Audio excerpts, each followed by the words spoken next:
दोस्तों, क्या आपने कभी सोचा है कि इतना बड़ा ब्रांड जिसे दुनिया ने नवाचार का प्रतीक माना, कैसे दिवालिया हुआ?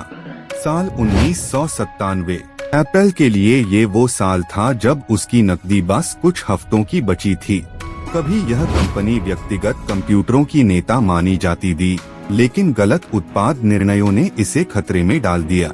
इस दौर में एप्पल ने कई मॉडल लॉन्च किए जिनका उपयोग लोग आसान समझ नहीं पाए।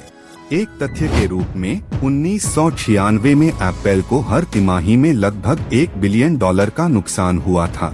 हर बोर्ड मीटिंग में चर्चाएं होती थीं, लेकिन दिशा स्पष्ट नहीं थी। स्टीव जॉब्स को 1985 में कंपनी से निकाल दिया गया था और यही से कहानी चेंज होने लगी।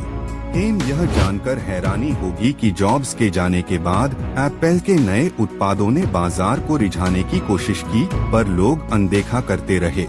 फिर कंपनी ने न्यूटन नाम का डिवाइस लॉन्च किया, जो अहेड ऑफ इट्स टाइम था, लेकिन धीमा, बग से भरा।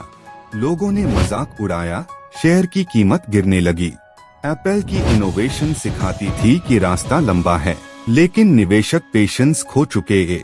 माइक्रोसॉफ्ट का विंडोज तेजी से छा गया और एप्पल पीछे रह गया। फिर एप्पल ने अपने खर्चे और कर्मियों को घटाना शुरू किया। सर्वाइवल मोड ऑन हो गया। लोगों को लगा यह कंपनी किसी भी दिन बंद हो जाएगी।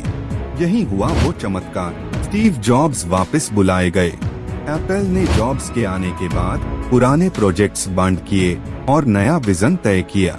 उन्होंने सिर्फ 4 प्रोडक्ट लाइन रखी, प्रो और कंज्यूमर, डेस्कटॉप और पोर्टेबल। और यही एक नया युग शुरू हुआ, आईमैक का। 1998 में लॉन्च हुआ आईमैक, जिसकी डिजाइन ने दुनिया को दिखाता कि सिंप्लिसिटी कितनी ताकतवर हो सकती है। अगले 2 सालों में एप्पल ने प्रॉफिट कमाना शुरू किया। एक खोई हुई कंपनी फिर से जिंदा हो गई। लेकिन ट्विस्ट यह था, एप्पल कभी दिवालिया टेक्निकली हुआ ही नहीं, वो दिवालिया लग रहा था।